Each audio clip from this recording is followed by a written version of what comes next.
Waouh, quelle belle surprise que cette petite équipe d'Espagne ait réussi à gagner l'Euro devant l'Angleterre en plus.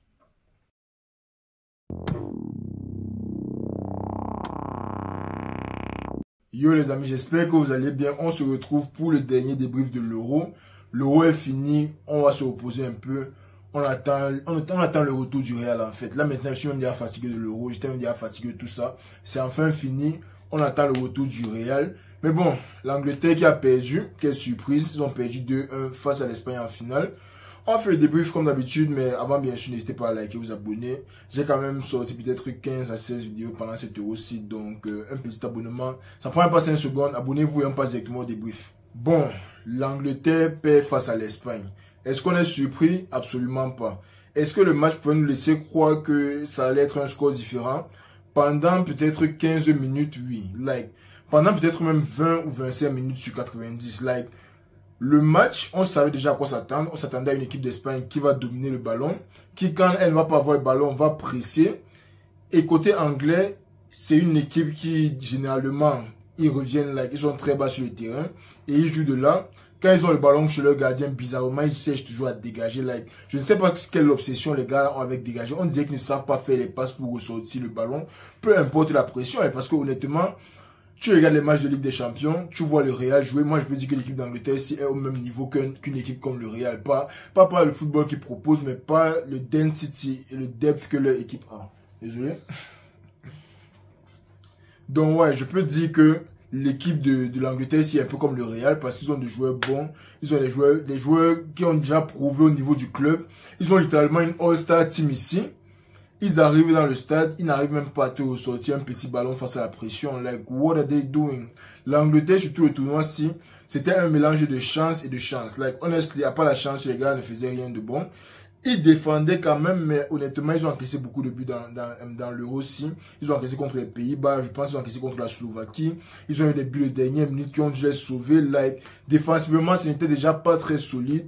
Et offensivement, ça ne produit pas assez. L'équipe d'Angleterre, honnêtement, j'aurais préféré une finale Espagne-Pays-Bas. Maintenant que je vois le match, l'équipe d'Angleterre s'est fait dominer, mais pendant toute la première mi-temps, ils ont peut-être 10 à 15 minutes là où ils ont quand même dominé le ballon. Ils se sont créés 2-3 opportunités, mais rien de vraiment effrayant pour les Espagnols. Les Espagnols qui avaient bien le pied mis sur le ballon, ils faisaient circuler comme d'habitude. Ils ne trouvaient pas autant d'espace que ça, mais en général, c'était beaucoup mieux que l'Angleterre. On va à la mi-temps, on revient en deuxième mi-temps. Tu as l'impression que les Anglais, pendant la mi-temps, ils étaient souvent en train de dormir. On ne sait pas ce qu'ils faisaient ou on ne sait pas s'ils écoutaient le slow ou je ne sais pas ce qu'ils écoutaient ou bien ce qu'ils faisaient là-bas. Je ne sais pas ce que Southgate leur a dit.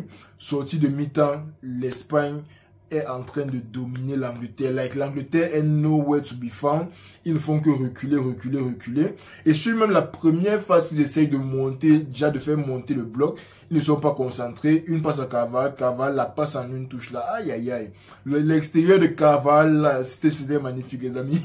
Passe de Carvalho pour Yamal qui garde son composure pour une fois dans ce match. Parce qu'honnêtement, je ne vais pas vous mentir.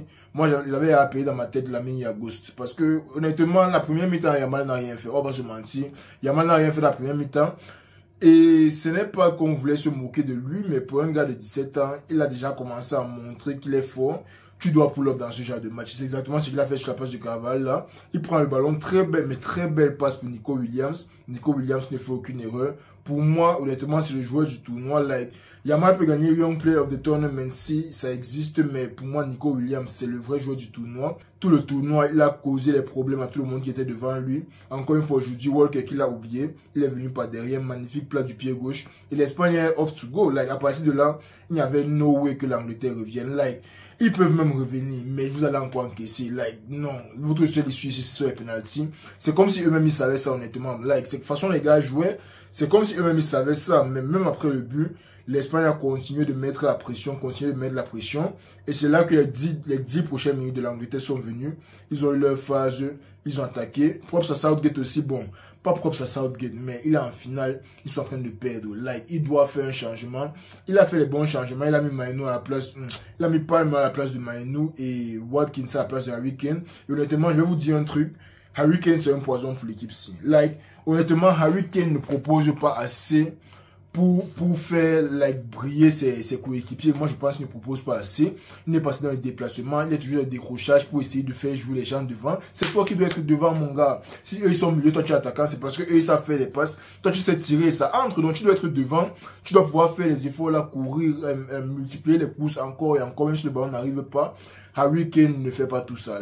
Pour moi, il ressemblait un peu au Ronaldo de l'Angleterre, je ne vais pas vous mentir. Il ressemblait à un gars qui mettait plus en difficulté ses coéquipiers qu'autre chose. Parce que parfois, tu as l'impression que l'Angleterre joue à 10. Et même quand ils ont le ballon, encore pire que Ronaldo même, quand ils ont le ballon, ils décrochent tellement qu'il n'y a personne pour marquer même si le ballon avance. Il y a eu les ballons là où Saka avait les 1v1, il essayait de dribbler Cucurella, mais il n'a même pas l'option à la surface à qui fait la passe. Donc qu'est-ce qu'il fait? Il est obligé de rejouer derrière, Oli Watkins est entré. Il a eu de très bons positionnements. Bellingham l'a trouvé une fois. Et puis, je ne sais même plus comment le but est venu. Mais je sais que le ballon était côté droit. Saka qui donne la passe à Bellingham. Bellingham magnifique en une touche. Il remet à Cole Palmer. Magnifique frappe de Cole Palmer. Dévié, mais belle frappe quand même. Ça peut entrer, ça fait 1-1. Ça n'a même pas duré. L'Angleterre n'arrive même pas à nous faire garder le petit suspense là que prolongation, ils vont marquer, ils vont passer au pénal. Oh non, ça ne donne pas, ça ne donne pas. À chaque fois qu'ils essayent de monter, l'équipe d'Espagne les prend tellement vite qu'ils n'arrivent pas, ils n'arrivent pas à comprendre ce qui se passe. S'ils étaient encore un peu plus bas sur le terrain, je pense que ça aurait été un peu plus difficile pour l'équipe d'Espagne de trouver les espaces.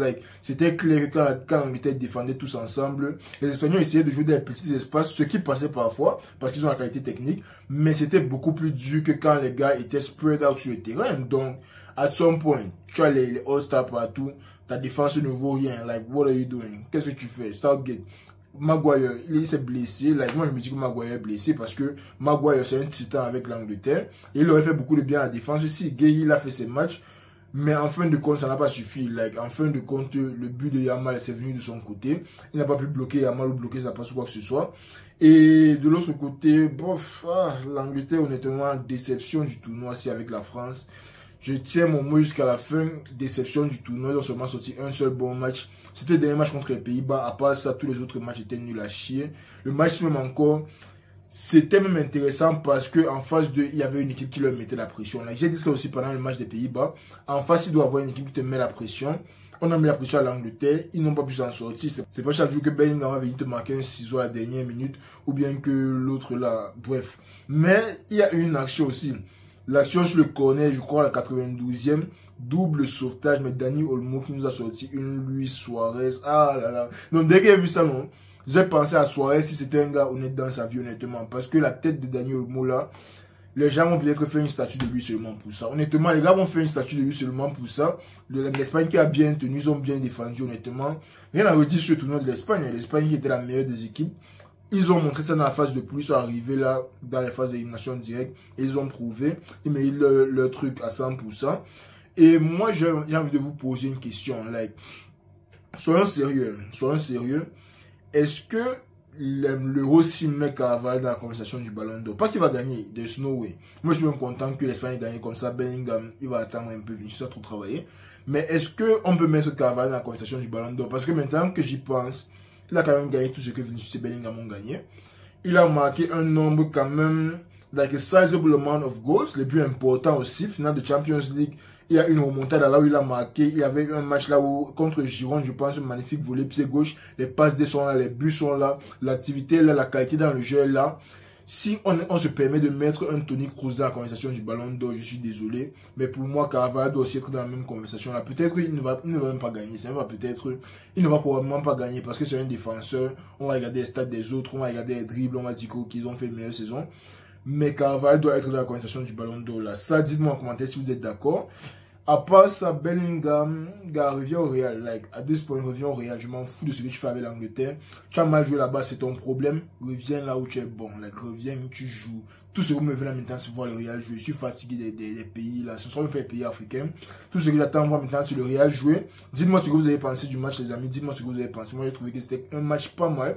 Assez beau d'ailleurs. On s'attendait à ce que l'Angleterre allait faire. On savait ce que l'Espagne allait faire. Ils sont venus, chacun a fait son beurre. Deuxième but de l'Espagne, aussi magnifique que le premier. Et l'Espagne qui est championne d'Europe. Donc, c'était tout pour l'Euro 2024, les amis. N'hésitez pas bien sûr à me dire ce que vous avez pensé du tournoi, ce que vous pensez du Carval, et ce que vous avez pensé du match, surtout en commentaire. Comme j'ai dit, si vous êtes nouveau, n'hésitez pas à liker, vous abonner et faites ce qu'il y a là-bas en bas. Ça prend 1 seconde ou bien 2 secondes pour liker. Bon, 5, j'exagère, mais liker, ça ne vous coûte littéralement rien. Laissez un like. Abonnez-vous si vous voulez. Et puis, on se reprend en semaine parce que j'ai une petite vidéo là. On se reprend en semaine. Prenez soin de vous ensemble.